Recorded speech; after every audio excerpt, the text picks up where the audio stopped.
자, 이 두 번째 사건 발생 당시 논란이 됐었던 사건이죠. 오늘 이 여성에 대한 1심 판결이 있었는데 잠깐 그 얘기는 저희가 후반부에 소개해드리기로 하고 일단 어떤 사건이었는지 그 내용부터 좀 이 기자가 정리를 해주시죠. 네, 남편이 쓰러진 건 지난해 5월이었습니다. 아내는 5월 27일에 집에서 남편이 쓰러졌다고 하면서 119에 신고를 했고요. 남편은 병원 이송 중에 결국 숨졌습니다. 부검 결과 사인은 급성 니코틴 중독이었는데요.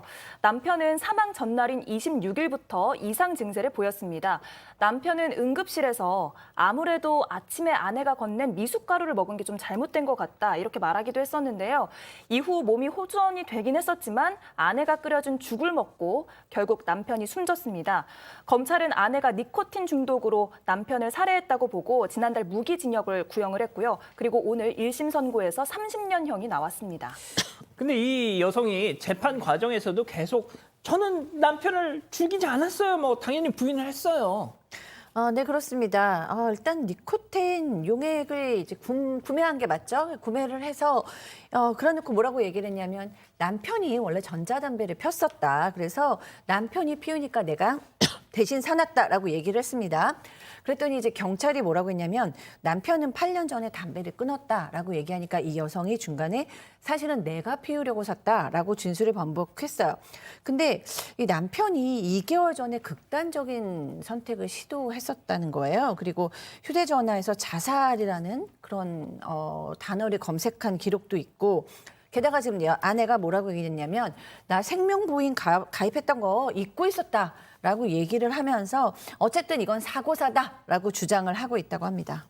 자, 일단 저렇게 뭐 이런저런 반론을 펴고는 있지만 검찰은 아니다.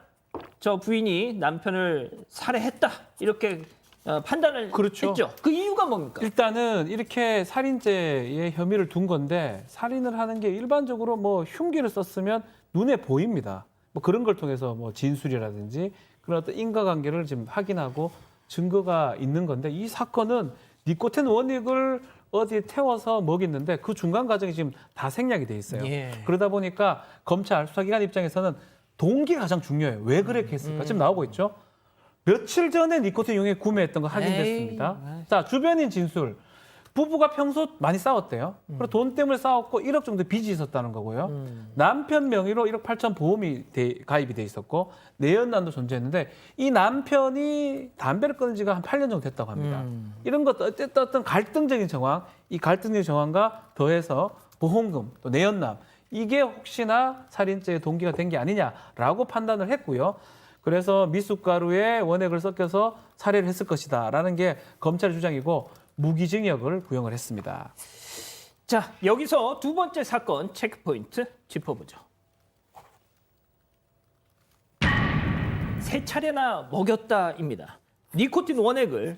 자, 그런데 이 변호사님, 제가 이제 8, 90년대 이 형장의 이슬로 사라진 여성 사형수들의 사례를 예전에 제가 좀 본 기억이 있는데 대부분이 지금 이 여성의 사례와 되게 비슷합니다. 그러니까 독극물 등을 이용해서 남편을 살해하고 내연남과 함께 그리고 뭐 이런저런 경제적인 이득을 얻기 위해서 이게 딱 그렇다는 건 일단은 뭐 그런 섣부른 예단은 않겠으나 비슷합니다. 맞습니다. 예, 보통 이제 그런 이제 살인 동기를 조사를 해봤을 때 뭔가 이제 내연남이 있거나 내연녀가 있을 때 이런 경우에 뭔가 둘이서 짜고 그 사람이 사망에 이름으로 인해서 이제 경제적인 이득을 얻을 수 있을 때, 특히나 이제 뭐 보험에 많이 가입되어 있을 때 그 생명보험금을 편취를 하려고 한다든지 보통 이런 경우가 많이 있고 이 사건 같은 경우에도 어쨌든 좀 그런 비슷한 구조에서 남편을 사망에 이르게 한 게 아닌가 이렇게 좀 의심을 하고 있는 상황입니다.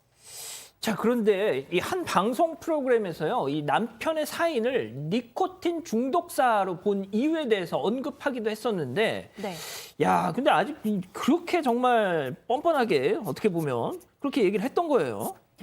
네, 이게 남편 몸에서 담배 20개 피를 20개 피를 한꺼번에 피운 양의 니코틴이 나왔는데요.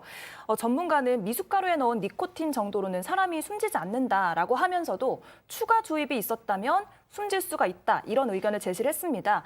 남편이 보인 복통, 설사, 구토 이런 것들 모두 니코틴 거부 증상이 맞다라고 하면서요.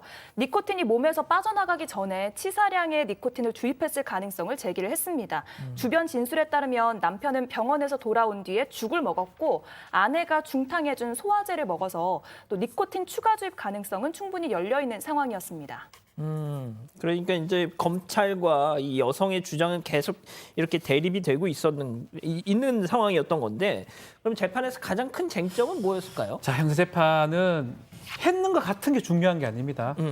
했다면 그게 합당한 증거, 특히 그 증거는 공소 사실의 시간이나 방법이나 이런 게 모두 특정될 만한 증거가 납득될 정도가 있어야 됩니다. 가장 중요한 게 언제 어떻게 어떠한 방법으로 살해를 했는지. 이 니코틴이 보이지 않거든요. 이게 상당히 문제고, 변호인은 이런 주장을 계속 하는 것 같아요.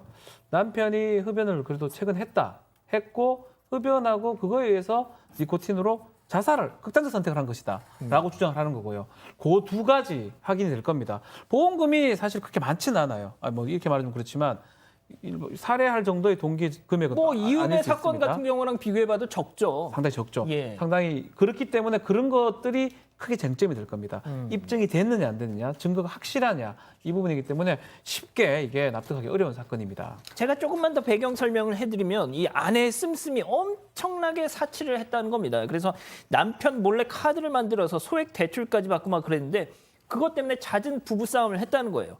심지어 공과금이 연체되는 일까지 있었답니다. 남편은 사망하기 1년 전부터 투잡을 뛰면서까지 그 생활비를 조달을 했는데, 앞서 박 변호사님도 말씀하셨지만 그 보험금 1억 8천만 원, 어떻게 보면 좀 적은 액수 아닌가라고 볼 수도 있겠지만, 지금 자막 나가는 것처럼 빚이 1억입니다. 딱 갚고, 그렇죠. 딱 어떻게 보면 저 여성 입장에선 적정한 액수일 수 저게 있잖아요. 딱 지금 좀 핵심이 예. 될 수가 있습니다. 자, 박 변호사님. 네. 그래서 2시 반에, 오늘 오후 2시 반에 이 여성에 대한 1심 판결 정리를 해 주시죠. 자, 유죄가 났습니다. 살인죄 인정을 했고요. 재판부에서 징역 30년을 선고를 했는데, 정확하게 그 부분입니다. 동기 부분이거든요. 돈이 과연 맞느냐. 근데 이제 그 돈에 이전에 지금 오랫동안 내연남 관계를 유지하기 위해서 남편 갈등 부분도 있었고요. 지금 우리 진행자가 지적했던 부분이죠. 사망했을 때 그 1억의 빚, 경제적 어려움이 해소가 될 가능성이 있다. 그렇다면 이 아내의 행동하고 남편의 사망 사이에 인과관계, 범행 동기는 충분히 있다.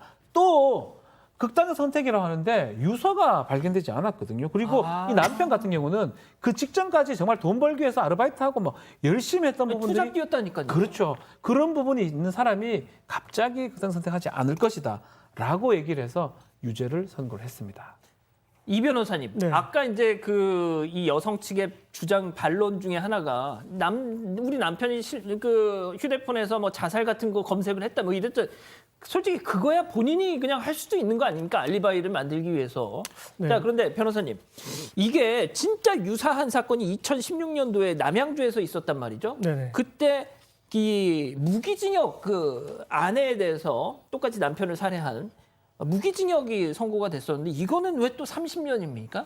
물론 이제 그 사건 내용을 이제 정확하게 이제 뭐 딱 뭐 비교를 해볼 수는 없겠지만, 이 사건 같은 경우에는 어쨌든 이제 그 사망보험금 편취를 해서 이걸 뭐 생활금, 대출금 변제에 사용을 했고, 그래서 이로 인해서 이제 뭐 아들이 또 있었다 봅니다. 그래서 이제 이 사건으로 인해서 아버지를 잃은 그 아들의 슬픔이 클 것이고, 그래서 이제 이 여성을 어쨌든 사회와 장기로 단절을 시켜서 뭔가 참여를 시킬 필요가 있다. 이렇게 하면서 이제 30년을 선고를 했는데, 일단은 사건의 맥락이 비슷하긴 하지만 어쨌든 그 구체적인 내용을 봤을 때는 이 피고인에 대해서는 징역 30년의 형을 선고를 하게 된 것입니다. 알겠습니다. 뭐 항소심도 있고 하니까 조금 더 지켜보죠. 일단 이 정도로 정리하고요.